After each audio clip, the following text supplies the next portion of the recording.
Imaginez devoir choisir entre sauver la vie de son enfant et pardonner à celui qui a détruit la vôtre. C'est le dilemme terrible au cœur d'un film nollywoodien vraiment poignant.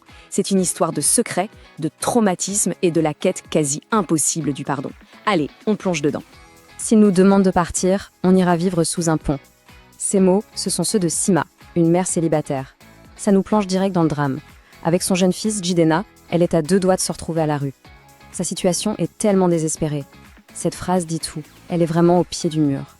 Et c'est là, dans ce moment de désespoir total, que va se présenter une opportunité. Une opportunité aussi mystérieuse qu'irrésistible. Un choix qui va absolument tout changer. Alors qu'elle vient de se faire expulser et qu'elle n'a plus aucune option, Sima reçoit une offre qui, honnêtement, a l'air beaucoup trop belle pour être vraie. Une femme riche de son église lui propose une chambre meublée pour un loyer dérisoire.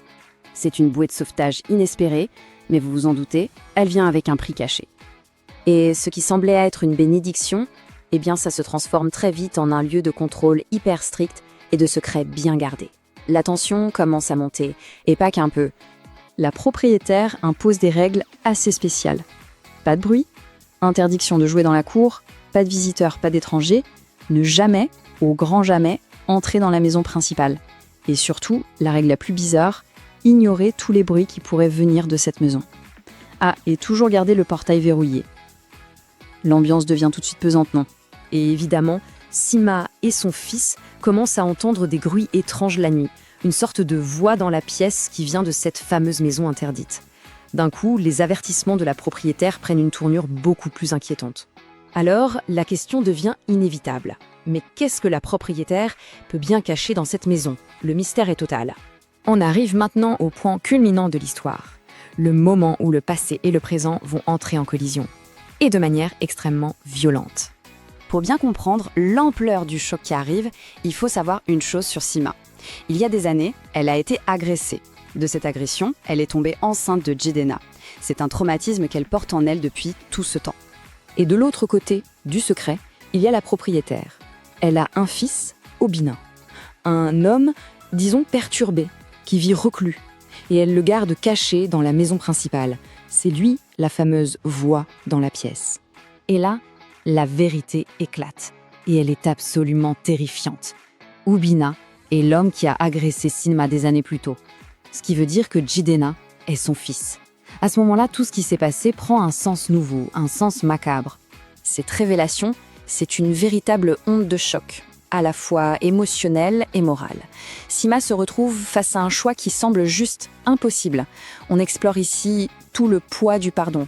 Le conflit est total. D'un côté, on a la rage complètement justifiée de Sima, qui hurle « Ton fils souffrira, je ne lui pardonnerai jamais, jamais ». Et de l'autre, on a le plaidoyer désespéré de la propriétaire. Je veux le pardon, je n'étais qu'une mère stupide et qui protégeait son unique enfant. C'est la douleur pure contre le remords. Et comme si la situation n'était pas assez compliquée, le destin s'en mêle.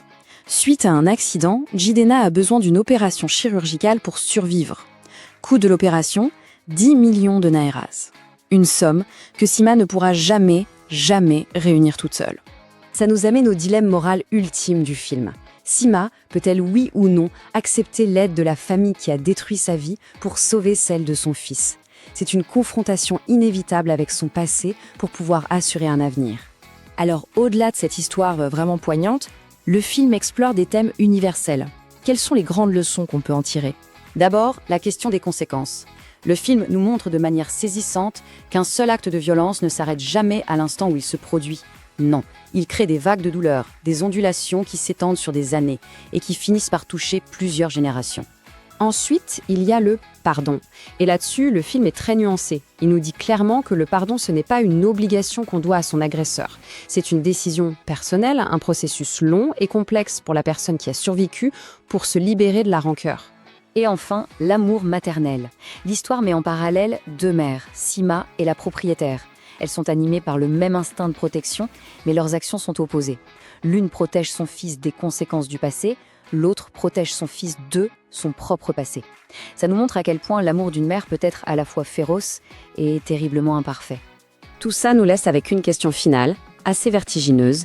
Quand un secret aussi lourd est enfin révélé, à qui la vérité profite-t-elle vraiment? Le film nous laisse avec cette ambiguïté. pour nous rappeler que dans la vie, les réponses simples sont rarement les bonnes.